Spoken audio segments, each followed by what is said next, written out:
So let's jump in to our 4 negotiation tactics, okay? Number 1, I'm going to start out with a very simple 3-part framework. Then we're going to talk about how to leverage time. We're going to talk about how to internalize this, memorize these strategies, and then we're going to talk a lot about being a chameleon and what that means and how negotiations help when you're a chameleon. So let's start with negotiation tactic number 1, a 3-part framework, what we call the 3 options method. Now, some of you I know have attended class and you've heard this and you're like, oh, Brendan, I know when we're talking about price, it's this or that or that. Kind of. You might have heard this in some different options or different classes of ours, but I want you to understand that this framework works in every type of scenario. So here's what it looks like. When we are negotiating and when we have 2 parties that we're trying to get to come together, or you're one of the parties and you're trying to get the other party to come together, what we're always trying to think about when we're presenting information is to give options. And usually when we give options, we have 3 choices: terrible, problematic, and fantastic. So go ahead and write those down: terrible, problematic, and fantastic. Now, when we put this into practical use, I want you to think about a person's psychology. So when we have, let's say, a deal go under contract, we're going to go through some scenarios here in a second, but any type of situation that comes up, before you jump on the phone or before you meet with them, and we're going to talk about the best ways to do this negotiation, because when we're going to learn how to do it, and then what are the best ways to do it? Is it phone, text, email, all of that? But the first thing is we have to make sure that we sit down and we go, okay, what's the terrible outcome? So if I had to create an option that was a terrible outcome, buyer cancels the deal, seller walks away from the sale, they don't sign the agreement, whatever it is, that's the nuclear option. That's terrible. The middle option is the problematic option where, yes, it will work. It'll get you moving and maybe get the conversation happen, but it has a series of problems that could come along with it that could cause concern. And then the final option is fantastic. So it's going, you do this, we end up at Disneyland, we're popping bottles, we're happy, everybody's celebrating, and we have that framework. So here's how this looks in real speed or full speed. So let's talk about this in the mindset of a price adjustment. In the chat box, does anybody currently have an active listing right now? If so, just put yes in the chat box, right? If you have an active listing, put yes in the chat box. Thank you. At least one of us does. I was like, good, we got to get to work. Yeah, great. Congrats to all of you, right? Now we got to get it sold, right? So we've got to have price adjustments because if it's active right now, and unless you listed it 3 hours ago, we got to get it sold. So this is going to be a powerful situation here with the price adjustment and people get all freaked out about it. So remember, if I'm calling up the seller, so I'm going to call up Tennille and I'm going to say, hey, Tennille, we've been on the market now for 3, 4, 5, 7 days, 6 weeks, whatever your number is, right? Any home that's on the market longer than 3 days needs a price adjustment. Let me say that again. Any home that's been on the market longer than 3 days needs a price adjustment. Why? Because if it was priced accurately, it would have sold in the first 72 hours. The market is telling us, well, 65 hours, but the market is telling us that it's not responding, so we need to fix that situation.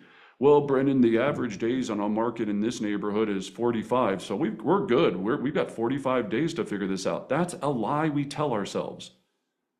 Average days on market means that a bunch of other agents didn't price the property accurately either. So get out of your heads that time is on your side when it comes to waiting for a buyer to purchase your listing, okay? So I'm gonna call up Tennille and I'm gonna say, hey, Tennille, we've been on the market now for about 4 days.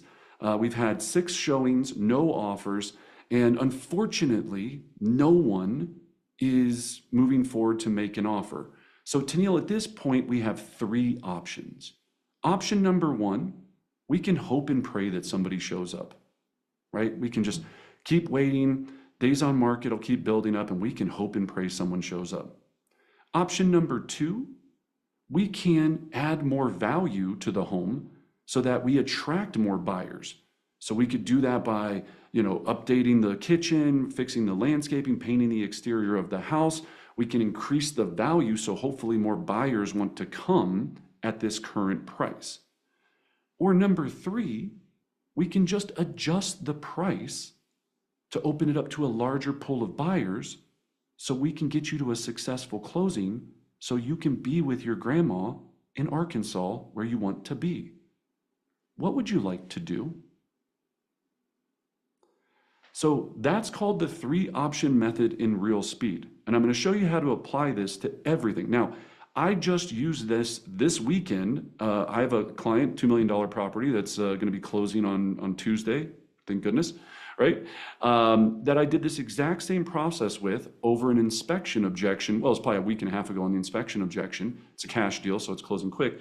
But I did this exact same process with an inspection objection, which I'll show you how to do here.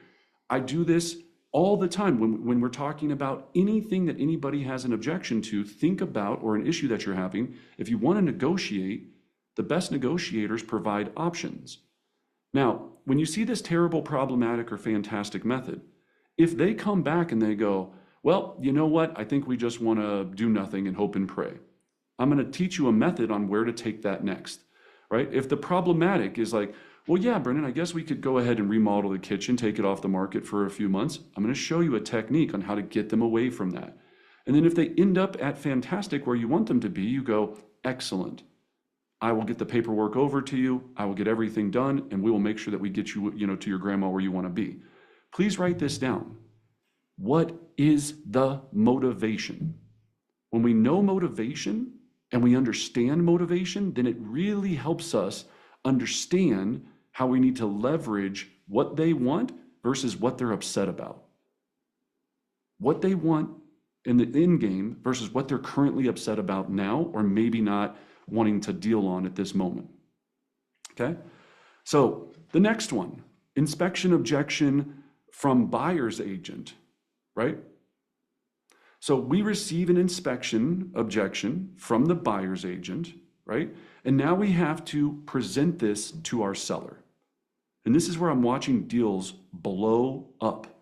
Because, and here's where you're going to get uncomfortable, we think that our goal with our sellers at times is to get them to negotiate and do certain things because we get in our emotions and go, I can't believe the buyer requested to have 3 light bulbs replaced. Are they kidding me? 3 light bulbs? So when you talk to your seller, you're going, yeah, John, that 3 light bulb thing's ridiculous. We're just going to tell them you're not going to do that. And the deal blows up over something stupid. It is not your job to recommend or provide your emotional input on what you think is right or wrong in this situation. Your job is to help them get to a successful closing. That's what they want. Okay? I've had plenty of agents where they've told me they were negotiating an inspection objection and it failed over $1,000, $500, whatever it was, had to put it back on the market, and then another offer didn't come in for another 3 or 4 weeks and it came in $5,000 under the last offer. So did you really help your seller in that situation? Okay? So think about that. Scott, you have a great question. So Scott asks, so what would you say when they ask, what would you do, Brendan? So when I present the 3 options, they're like, well, I don't know, Brendan, what would you do? Well, I would always go back to this. Is a great question, Scott. So first of all, it's always your decision, whoever I'm talking to. When we talk about point number 1, if we hope and pray, here's my concern and here's the issues that can come up. Number 2, if we took it off the market, redid the kitchen, here's my concerns on how that could affect the sellability of it. The interest rates could increase. The contractors might not put in something that other people want. There's a number of issues there. So Susie and Bob, when we look at the last option, which is adjust the price to open it up to a broader pool of potential customers or buyers, right? That one is the easiest that provides you the least amount of risk. But it's still, what would you like to do? Because I don't want to ever tell them anything. If I tell them, I think you should do this, I recommend you this. If I go into someone, I go, I think you should drop your price by $25,000. They go, I think you should drop your commission by $25,000, right? Of course they think that, our mindset is trying to tell them to do something because if we are successful, we get paid. That's why you can never go into those scenarios that way.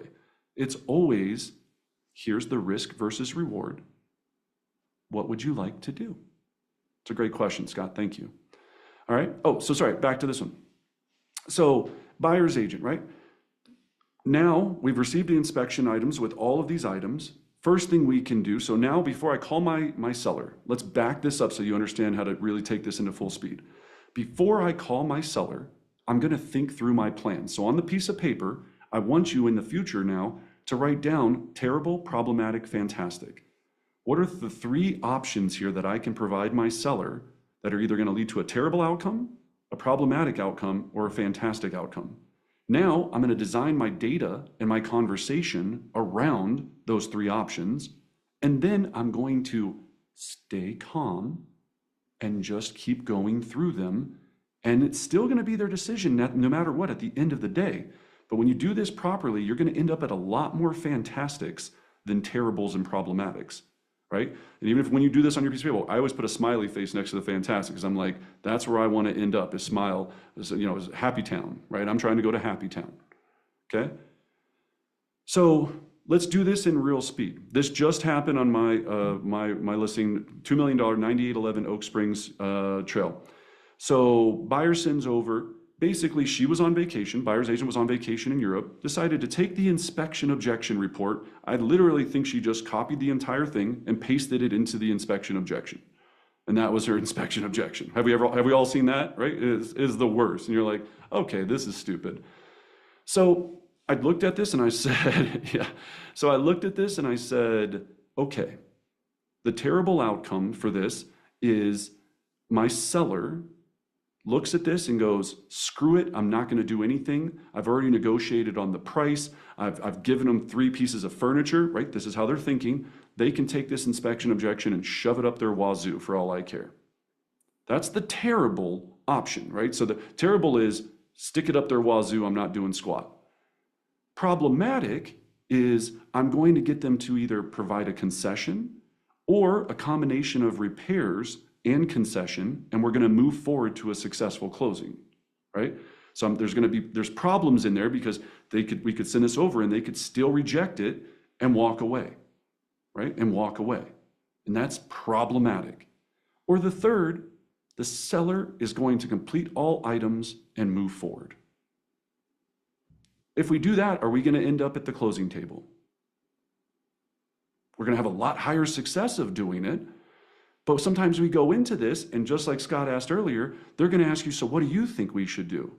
And if you go, because this is how our natural instinct goes, our first natural instinct is, well, I think if you did like a couple of the things, like that would be awesome, and I can come back to them and see what they'll say. Now, when I say this is in the realm of sanity. If there's insane things like there's always there's a crazy level to this and a normal level to this. I'm saying 99% of the time, if you get the seller to just take care of the items, you're going to make sure that you're moving forward to a successful closing. Please write this down. Every time I counter, I'm presenting a new offer to the buyer. Anytime you counter anything, you're presenting a brand new offer to the buyer, which they can either accept or decline. They've just presented you an offer. They're under contract. Now they're saying, here's the items that we feel we need to move forward to a successful closing. You might not think they're in the realm of reality, but if they're reasonable and it's not like the world's gonna blow up and you're not screwing your seller over, have the seller do the items so you move forward. That's the goal. Don't risk the jeopardy of putting a property in risk over $1,000 of repairs. Now, some of you are going, but what if my clients don't have the money? There's different, of course, that's what we call instead of an objection, that's an actual contingency. Like they can't do a certain thing because they don't have enough money. That's different. But if this is a seller that's just going, I don't want to, that's a different story than I can't physically or financially. Okay? So we are trying to get things resolved. Our goal in this is to stay calm, work with the other agent, work with our buyers and sellers to stay calm and get it to move forward. That's the goal, okay? Should the agent contribute to repairs, Sandy says? Absolutely not. Did you ruin their house? You the one that didn't redo the floors? You took a sledgehammer to the, whatever, right? No, never. This is your money. When I say never, unless you have to get the deal done, right? Right? If it's an absolute, you have to get the deal done, then that's a business decision that you make. But ladies and gentlemen, I don't want you ever negotiating your compensation into a deal. I've had sellers come back and go, Brendan, well, would you be able to shave something off? Because if it's going to cost us $1,000 to paint this, that's a lot of money. And I go, unfortunately, the defects of your home have nothing to do with the compensation that I get for bringing a buyer to purchase your property.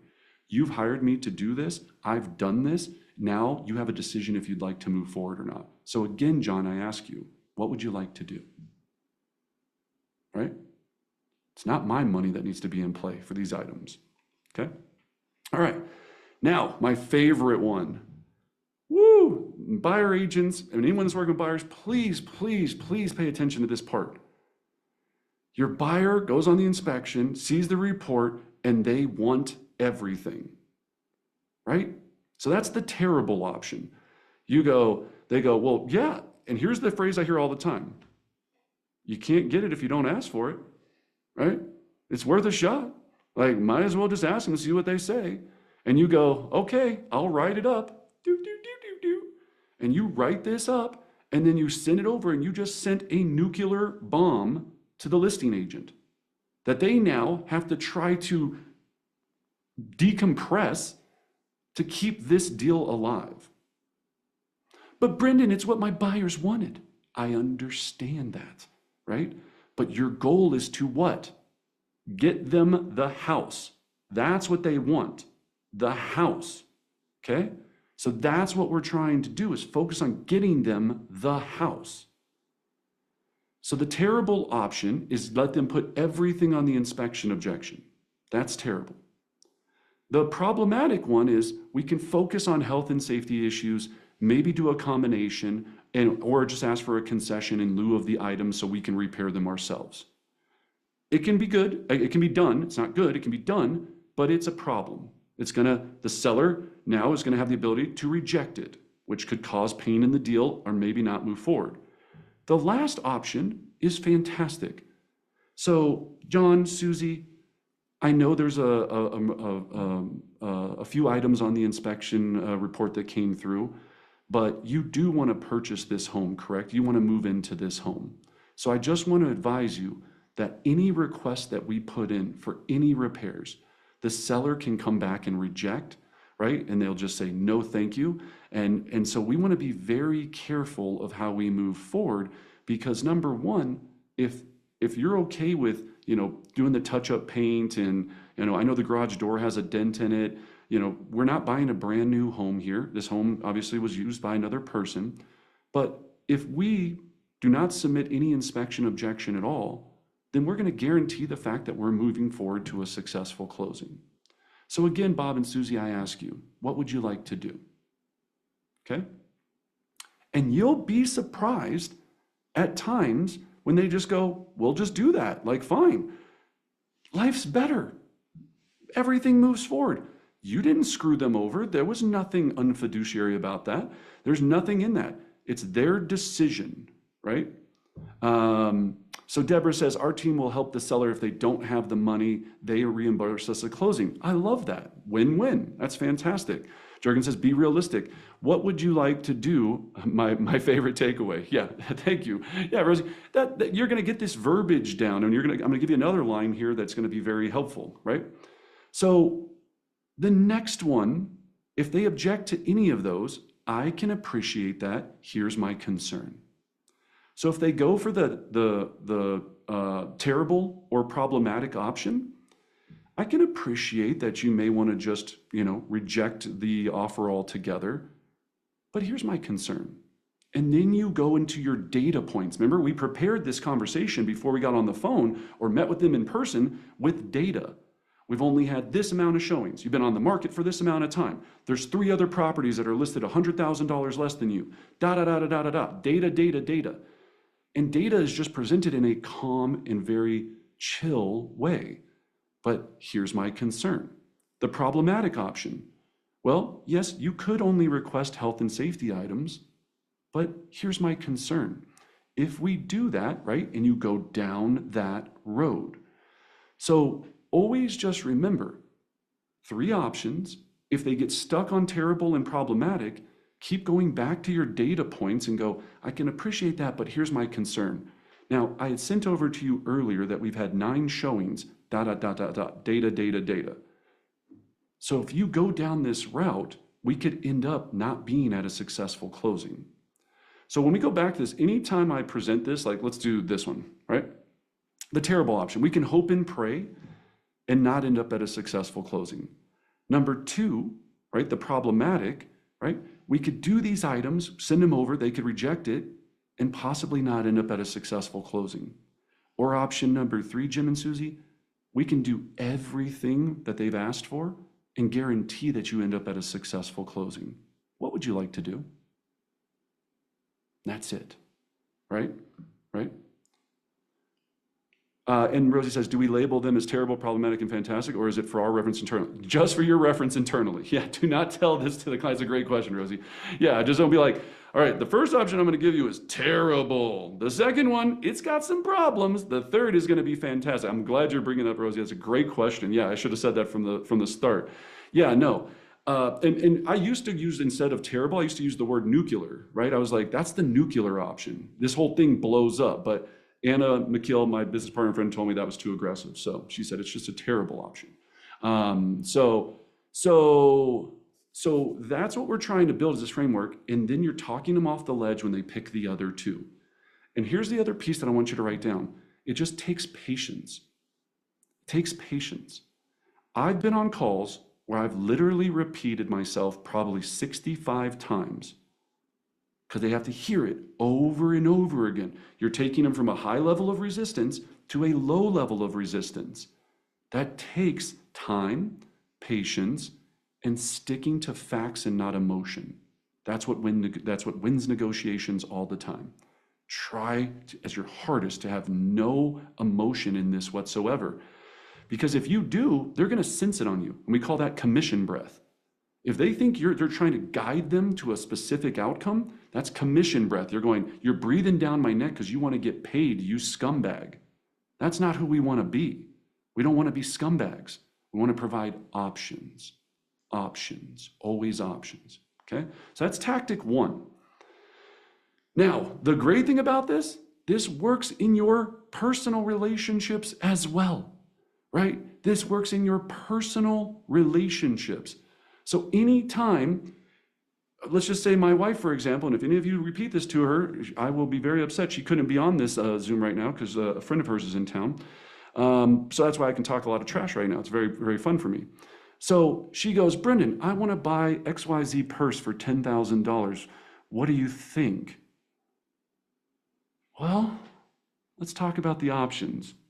Right? And I go, terrible option is buying a purse for $10,000, right? That's terrible. So I know that's a terrible option. The middle one is problematic because, again, if I come back to her and I say, you know what? So honey, you can, option 1 is you could buy this purse and spend $10,000 on it. Option number 2 is maybe we could buy, a more affordable purse and then use the other money to save so we can retire one day. Maybe we could do that as well.